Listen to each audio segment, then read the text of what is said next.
তো আসসালামু আলাইকুম, কেমন আছেন সবাই? আশা করি সবাই ভালো আছেন। তো আমি আরিফুল ইসলাম বরাবরের মতো মালয়েশিয়া থেকে আরো একটি ভিডিও নিয়ে আসলাম। তো ভিডিওটি না টেনে আপনারা সম্পূর্ণ ভিডিওটি দেখবেন। আশা করি অনেক কিছু জানতে পারবেন। তো অনেকে আসলে প্রশ্ন করতেছেন যে ভাই আসলে মালয়েশিয়া যাওয়ার জন্য তো আমরা তো আসলে মেডিকেল করেছি, ঠিক আছে? তো মেডিকেলের রিপোর্টও ঠিক এসেছে কিন্তু এখনো কিন্তু ভিসা পাচ্ছি না। এখনো কলিং ভিসা পাচ্ছি না। তো তাদের উদ্দেশ্যে আজকের এই ভিডিওটি। তো ভিডিওটি না টেনে আপনারা সম্পূর্ণ ভিডিওটি দেখবেন এবং ভিডিওটি দেখে আপনাদের মন্তব্য থাকলে অবশ্যই কমেন্টস করে বলবেন। তো তো ভিসা না আসার কারণটা হচ্ছে যে আপনারা যে এজেন্সির মাধ্যমে আপনারা পাসপোর্ট জমা দিয়েছেন এবং মেডিকেল করিয়েছেন, ঠিক আছে?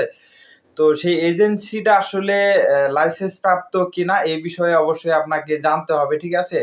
সে এজেন্সি যদি আপনার লাইসেন্স প্রাপ্ত হয় তাহলে কিন্তু আপনি একটু দেরি হলেও কিন্তু আপনি কলিং ভিসা পেয়ে যাবেন, ঠিক আছে? আর যারা পাননি অবশ্যই আপনারা একটু খবর নেবেন বা খোঁজ খবর নেবেন। বিভিন্ন সোশ্যাল মিডিয়ার মাধ্যমে আপনারা চেক করবেন আপনাদের অনলাইনে আপনাদের এজেন্সির আরএল নাম্বার দিয়ে অবশ্যই বিভিন্নভাবে আপনারা চেক দিতে পারেন যে আপনাদের যে এজেন্সির মাধ্যমে যাচ্ছেন সেই এজেন্সিটা আসলে কি বৈধ কিনা, ঠিক আছে? যদি সবকিছু বৈধ থাকে তাহলে একটু দেরি হলেও কিন্তু আপনারা কলিং ভিসাটা পেয়ে যাবেন। আর যারা আসলে অবৈধ বা কোনো লাইসেন্স নাই, ঠিক আছে? তো তাদের কিন্তু আসলে একটু ঝামেলা হতে পারে। তো এই বিষয়গুলো সবকিছু আপনারা ভেবে চিন্তে কিন্তু কাজবাজ করবেন। তো আশা করি সবাই বুঝতে পারছেন। তো যাদের আসলে লাইসেন্স প্রাপ্ত যে এজেন্সিগুলো তারা কিন্তু আপনাদের একটু দেরি হলেও কিন্তু ভিসা কিন্তু যেকোনো সিস্টেমে কিন্তু আপনাদের দিয়ে দিবে। তো আশা করি সবাই বুঝতে পারছেন।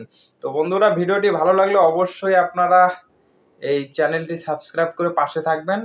এরকম আসলে গুরুত্বপূর্ণ আপডেট খবর পেতে। তো সবাই ভালো থাকবেন, সুস্থ থাকবেন। আবারও পরবর্তীতে ভিডিও নিয়ে আসবো। আজকের মতো এখানেই বিদায় নিচ্ছি। আল্লাহ হাফেজ।